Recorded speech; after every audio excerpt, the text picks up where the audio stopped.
Her father doesn't say hello. He says her name, the full version, the one he only uses when he's already decided something. And then he says, "I need you to understand what's at stake here." 8 months. 8 months of silence, and that's his opening. Zola is standing in her kitchen when the call comes in. She almost doesn't answer. She sees the name on the screen and her body does that thing it used to do. Shoulders up, breath shallow, that specific kind of stillness that isn't calm, it's bracing. She'd been working on that. She'd been doing better. And then her thumb moves before her brain catches up, and suddenly his voice is in the room. She doesn't say anything yet. She just waits. This is already different from how it used to go. The old Zola would have jumped in immediately, apologizing for the silence, softening the edges, making him comfortable before she even knew what he wanted. 8 months ago, she would have done that automatically, the way you duck when something moves in your peripheral vision. You don't decide to. Your body just does it. But she's not doing it now. He tells her there have been changes to the will, that their attorney has been consulted, that her name specifically, is under review because of her behavior over the past year, which is how he describes 8 months of her choosing not to be spoken to the way she was spoken to. He says it like it's her behavior that's the issue. Let me back up, because you need to understand who Zola is before you can understand what this phone call is actually doing. Zola is 34. She is an occupational therapist. She has a cat named Biscuit, and a 1-bedroom apartment she has filled, slowly and deliberately, with things she actually chose. A worn yellow couch, a print she bought at a street fair, a kitchen that always smells faintly of whatever she made last. She built this life from scratch, not because her family was poor, they weren't, but because at some point, she realized that the things her family would have given her came with conditions she couldn't afford. She is the youngest of 3. She is the only one who ever said no. Not aggressively, not with a speech. She didn't burn anything down or send a letter or show up somewhere and make a scene. She just stopped. Stopped attending the dinners where her mother would make comments about her choices and call it humor. Stopped answering when her brother called to tell her, in that particular tone, what she was doing wrong. Stopped pretending that the version of family they were offering was something she could keep living inside. She sent one message. She told them she needed time and space, and that she would reach out when she was ready, and that she hoped they could respect that. They did not respect that. There were calls she didn't answer, emails she read and didn't reply to, a birthday card that arrived with a note inside that her mother had clearly written and rewritten. You could see the impressions of the earlier drafts on the paper, the pen pressed hard enough to mark through. Even that Zola didn't respond to. Even that. And slowly, over 8 months, the contact slowed. Her body started to unclench. She started sleeping through the night. She stopped running through family dinners in her head, rehearsing what she should have said, cataloging the moments she'd let something go because making peace felt easier than being honest. She started to feel like herself. She'd been told that would happen. She hadn't believed it until it did. And now her father is on the phone. Her father, who has never once called just to ask how she is, who marks every conversation with a subtle accounting of what she owes him. And he's telling her that her absence has consequences, financial ones, concrete ones. And he wants her to know that, so she can decide accordingly. There's a word for what he's doing. I'll let you find it. What I want you to notice is this. He didn't call to say he missed her. He didn't call to say he'd been thinking about her, or that the silence had made him realize something, or that he was sorry for anything at all. He called because there's something she could lose, and he wanted her to know he was the one holding it. That's not a father reaching out. That's a man making a move. And Zola, standing in her kitchen, Biscuit weaving around her ankles, the call still live in her hand, takes one slow breath in. Because she knows something her father doesn't know yet. She's not the same person who went quiet 8 months ago. Zola doesn't remember the exact moment she understood that her family operated on a currency she hadn't agreed to use. It wasn't one fight. It wasn't one dinner. It was more like a slow accumulation. The way water gets into a wall. You don't see it happening. You just wake up one day and the paint is bubbling, and you realize the damage has been going on for a long time. She grew up the youngest by 6 years. Her brother Kendall is 40, her sister Patrice is 38. By the time Zola was old enough to have opinions, the family's rules were already set, already calcified.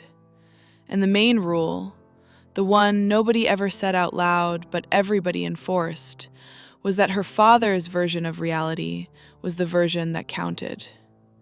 Not because he was cruel, exactly. He wasn't the kind of father who screamed, who broke things, who made you scared to come home. He was more precise than that. He had a way of reframing whatever you felt until you couldn't find it anymore. You'd walk into a conversation holding something real, a hurt, a frustration, a boundary, and walk out 20 minutes later wondering if you'd imagined it, wondering if you were, as he gently suggested, being dramatic, oversensitive, difficult. He never raised his voice. He never had to. Her mother was softer in presentation and harder in practice. She loved Zola the way some people love a project, always with an eye on what still needed fixing. Her weight, her apartment, her relationship choices, her career, which was stable and meaningful, and somehow never quite what her mother would have chosen. The comments were always delivered lightly, always with a laugh, always followed by, "I'm just being honest because I love you," as if love was a license for anything. Kendall and Patrice learned young how to move inside this family without getting cut. They agreed when agreement was easier. They went quiet when quiet was safer. They showed up to every dinner, every holiday, every event, and they performed, beautifully, the version of themselves the family recognized. Zola watched them do it for years and understood why. It cost less. It was survivable. She just couldn't make herself do it. Not because she was braver. She wants to be clear about that. She was not braver. She was just less able to split herself in two. Whatever she felt showed on her face before she could stop it. When something was wrong, she said so. When a comment landed hard, she didn't laugh. She tried, for years, to learn the family skill of smooth deflection. It never took. So she became the difficult one, the sensitive one, the one who always had to make things complicated. Every family gathering had a version of this. Zola reacting to something genuinely unkind, and then the entire room turning to manage her reaction instead of examining what caused it. She'd leave those dinners feeling like she'd done something wrong, even when she could not identify what. That's the thing about this kind of family. The confusion is the mechanism. If you're spending your energy trying to figure out what you did wrong, you're not spending it on the more important question, whether the people in the room are actually safe for you. Zola figured that out at 33, later than she would have liked, earlier than some people ever do. If you're new here and this is resonating in ways you didn't expect, stick around. This is what we do. We slow it down until it makes sense. The no-contact decision didn't happen dramatically. There was no blowout, no final fight, no screaming match that ended with a door slam. There was a Sunday dinner 8 months ago at her parents' house. There was a comment her mother made about Zola's eating. Casual, public, delivered with a smile. And Zola felt herself start to do the old thing. Smile back. Minimize. move on, keep the peace. And then she just didn't. She put her fork down. She said, quietly, that the comment wasn't okay. She wasn't aggressive. She wasn't cruel. She said it the way you say something true when you finally decided the truth is worth the discomfort. The table went still. Her father looked at her with that particular expression. Not anger, never anger. Something more calibrated than that. Disappointment. The kind designed to make you feel like you've broken something precious and fragile and irreplaceable. Her brother looked at his plate. Her sister looked at their mother. And her mother laughed a little and said, "I don't know why you always have to do this." Zola drove home that night, sat in her car in the parking garage for 11 minutes, and made a decision. One message, time and space. She'd reach out when she was ready. She wasn't ready yet. What she didn't know, couldn't have known, sitting in that parking garage, was that while she was rebuilding herself, her family was having a very different kind of conversation about her. And her father had been keeping notes. Here's what Zola found out later. While she was learning to sleep through the night, her family was in a group chat she wasn't in. Her mother, her father, Kendall, Patrice, and this is the part that took her a minute to absorb, her Aunt Shirley, who Zola had always thought of as the neutral one, the one who stayed out of it. Nobody stays out of it. The chat was called Family Updates. She'd find out about it the way you find out about most things in families like this. Not because anyone told her, but because someone slipped. But before that, before she knew any of it, she had 8 months of quiet. And quiet, for Zola, was a revelation. She'd never understood how much noise she'd been living in until it stopped. Not external noise, the internal kind. The low-grade, constant monitoring that had been running in the background of her brain for as long as she could remember. Am I too much? Did I say the wrong thing? Is someone going to be upset with me? Should I have handled that differently? That noise. The kind that hums so steadily you stop hearing it as noise and start thinking it's just what being alive feels like. It's not what being alive feels like. She found that out at month 2, when she realized she'd gone 4 days without replaying the Sunday dinner in her head. At month 3, when she had a hard day at work and her first instinct wasn't to call someone in her family, because she knew, without having to think about it, that the call would leave her feeling worse. At month 5, when a patient's family member said something that moved her, and she let herself be moved by it, without immediately looking for the exit from her own feelings. She was, slowly, becoming someone she recognized. She wasn't happy every day. She wants to be clear about that too. There were nights when the grief of it hit her. Not grief for the family she had, but for the one she'd wanted them to be. For the version of her mother who might have said, at that Sunday dinner, "You're right, I'm sorry." For the version of her father who called because he missed her, not because there was leverage to apply.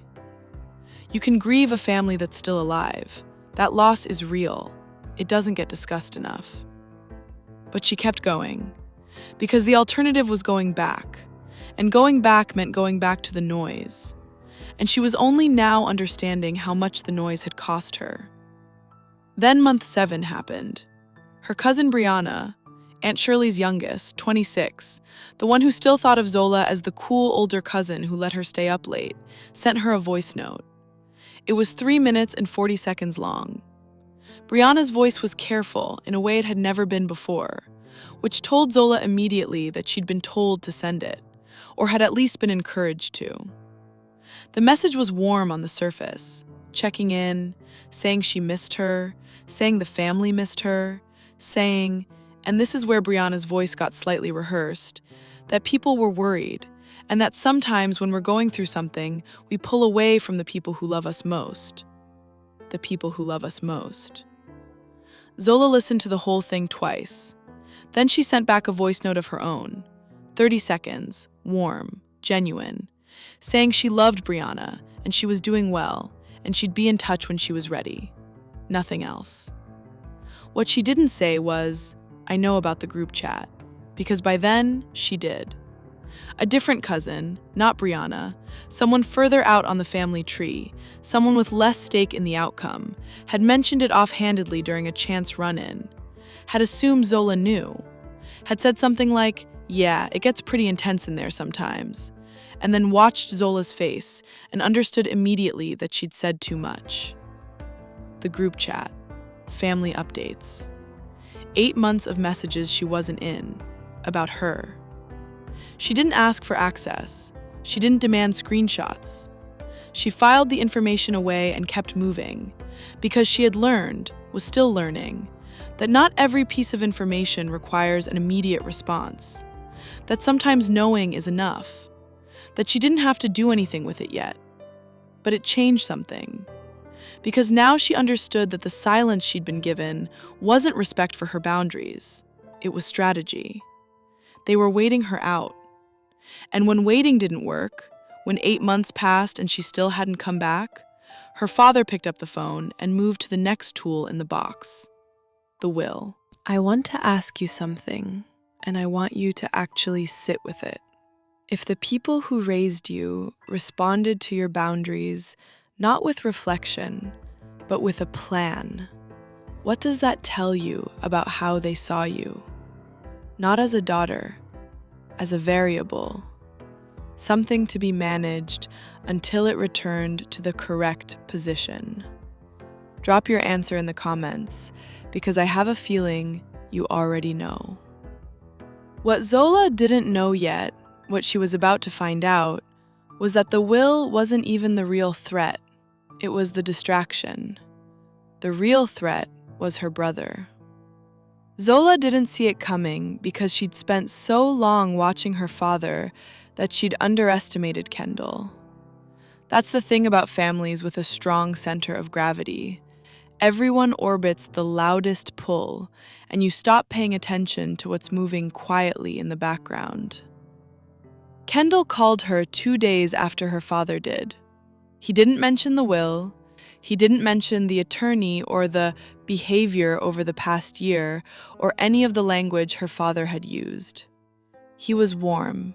He was the old Kendall, the one from before everything calcified, the one who used to drive her to school when she missed the bus, who showed up to her college graduation even though it was 4 hours away and he had a newborn at home.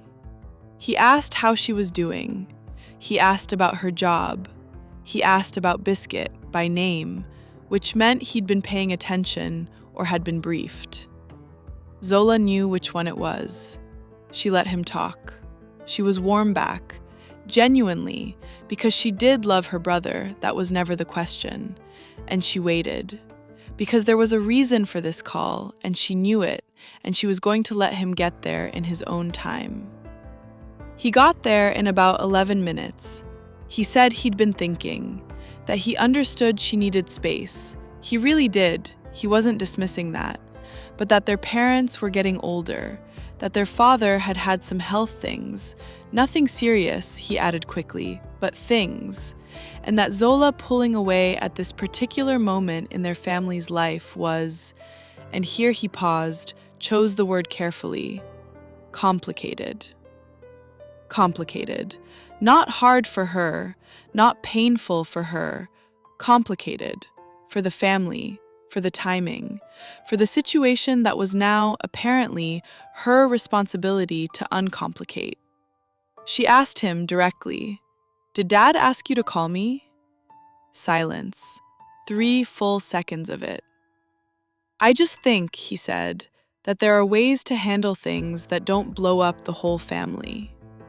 She had her answer. What she was starting to understand, what was becoming clearer with every call, every carefully worded message, every cousin and aunt deployed in sequence, was that she wasn't being given space to come back on her own terms. She was being worked. There was a campaign running. Her father had decided on the outcome and was now moving pieces toward it, the way he'd always moved pieces, quietly and with patience, until the board looked the way he needed it to look. She just hadn't been a piece before. She'd always come back before it got this far. The health comment lodged in her. She's honest about that. She sat with it for 2 days. The health things, nothing serious, because that's a sentence designed to sit with you, to make you feel the weight of what you might be losing, to remind you that time is finite and families are finite, and whatever you're holding on to, is it really worth it? She called her Aunt Shirley, not to reconnect, she was careful about that, but because Shirley was the one person who might tell her the truth without an agenda attached.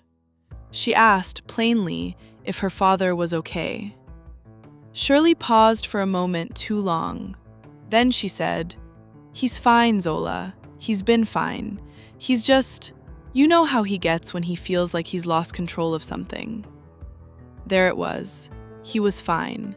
There were no health things, or if there were, they were minor enough that Shirley, who had dinner with her parents twice a month, hadn't thought to mention them until this moment.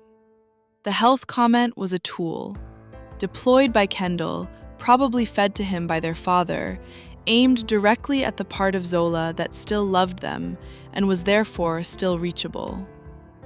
She sat with that for a long time, because here's what's hard about recognizing manipulation from people you love. It doesn't make the love go away. That's what people don't tell you. You can see exactly what someone is doing, understand the mechanics of it, name every move, and still feel the pull. Still feel the part of you that wants to pick up the phone and say, "Okay, I'm coming back, let's just be a family." The love and the clarity can exist at the same time. One doesn't cancel the other. What clarity does is give you a choice. And for the first time in her life, Zola understood that she was allowed to make one. She went back to the original call, her father's voice. "I need you to understand what's at stake here." She'd been so focused on what he was threatening, the will, the money, the inheritance, that she hadn't asked the more important question. Why now? 8 months. He'd waited 8 months. And then, suddenly, the attorney, the phone call, the brother, the Aunt Shirley deployment, all of it inside 2 weeks. Something had changed his timeline. And whatever it was, she was about to find out it had nothing to do with her at all. Patrice told her by accident. That's the only reason Zola ever found out. Not because anyone decided she deserved to know. Not because her family had a moment of honesty. Because her sister, careful, composed Patrice, who had spent 38 years learning how to move through this family without disturbing anything, made one uncharacteristic mistake. She called Zola on a Tuesday afternoon. Zola almost didn't answer for the same reason she almost didn't answer her father. She saw the name, she felt her body brace. But something made her pick up. Instinct, maybe, or just the particular way the phone rang, which sounds like nothing but sometimes is everything. Patrice wasn't warm the way Kendall had been warm. She wasn't scripted. She sounded tired in a way that didn't have anything to do with the time of day, and she started talking before she'd fully decided what she was going to say, which was not like her at all. She said, "I just need you to know that I didn't agree with how this was handled." Zola went very still. She asked Patrice what she meant, and Patrice, who had never once, in 38 years, put herself between her parents and anything, said, "The will change isn't about you pulling away. It's about the Harmon money." The Harmon money. Let me explain. Zola's maternal grandmother, a woman named Estelle, who died 4 years ago, who was sharp and funny and the only person in that family who ever looked at Zola and saw her clearly, had left behind a trust. Not enormous, not life-changing, but significant enough to matter. The trust had a structure.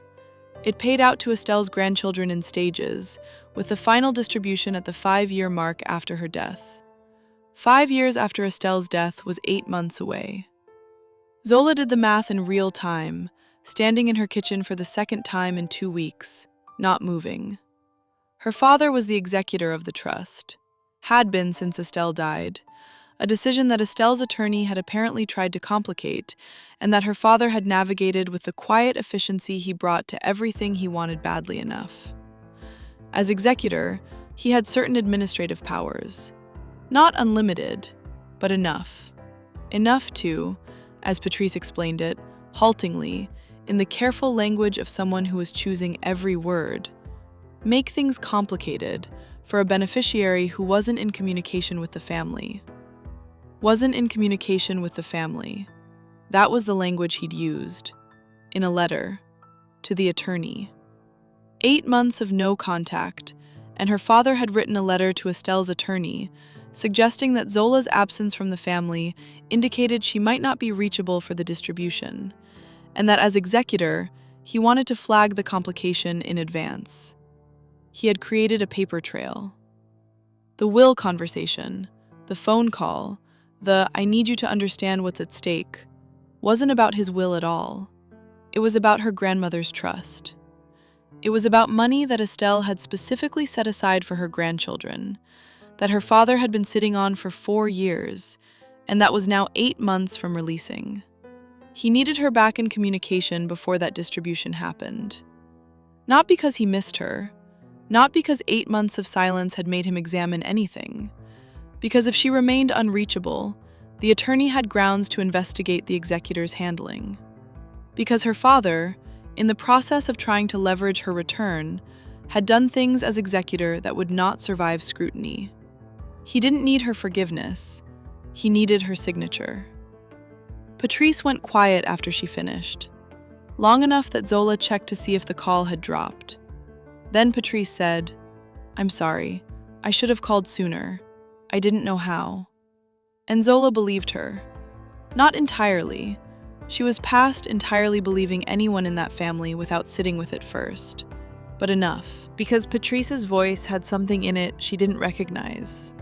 Something that sounded like the specific exhaustion of a person who has been performing compliance for so long that one small act of honesty felt like putting down something very heavy.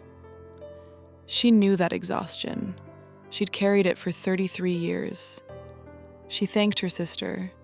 She told her she'd be okay. She got off the phone and stood in her kitchen for a very long time, looking at nothing in particular, feeling something move through her that wasn't quite anger and wasn't quite grief and wasn't quite satisfaction. It was clarity. Total, clean, finally arrived clarity. Her father had built a trap, and in building it, he'd made one mistake. The same mistake controlling people always make when they're used to compliance. He had underestimated what she'd become in 8 months of quiet. And now she had to decide not just what to do, but how to do it in a way that Estelle, sharp, funny Estelle, who had seen her clearly, would have recognized. Zola didn't call her father back. She thought about it. She sat with every version of how that conversation could go. The confrontation, the quiet exposure, the moment where she laid out exactly what she knew and watched him try to reframe it. She'd imagined that conversation for years, in different forms. The one where she finally said everything clearly, and he finally had to hear it. She let herself want it. And then she let it go. Because she understood something now that she hadn't understood before. The point was never to win the conversation. The point was to stop needing to have it. She called an attorney instead. Her own. Not a family friend, not someone her father had ever been in a room with. Someone clean, someone hers. She explained the trust, the timeline, the executor situation, the letter her father had sent. The attorney listened without interrupting. At the end, there was a pause, and then he overstepped, significantly. "We can handle this." 2 words. "We can handle this." She hadn't heard those words directed at her in so long that she had to take a moment. The legal process wasn't dramatic. It didn't need to be. Her attorney sent a letter of representation to the trust's attorney. The letter established that Zola was reachable, was represented, and was fully prepared to participate in the distribution process. It also noted, professionally and precisely, certain concerns about the executor's conduct that warranted a formal review. Her father received a copy. He called her 4 times in one afternoon. She didn't answer. He didn't leave a message until the 4th call, and when he did, his voice had lost the particular precision he usually brought to their conversations. He sounded, for the first time she could remember, like a man who understood that a situation had moved outside his control. She listened to the voicemail once. She saved it to a folder on her phone labeled Documentation. Then she put the phone down and made dinner. She made pasta. She listened to a podcast. Biscuit sat on the counter and watched her cook with the specific judgment that only cats can pull off, and she laughed at him. A real laugh, unperformed, the kind that happens when you're genuinely okay. That's the moment she wants to tell you about. Not the attorney, not the letter, not her father's voicemail or the trust distribution, or any of the parts that sound like resolution. The pasta, the podcast, Biscuit judging her from the counter, the laugh. Because that was the proof. She had built something that didn't depend on them anymore.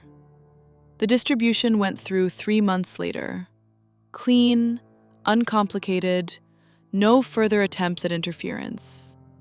Her grandmother's money arrived in her account on a Thursday morning with no fanfare.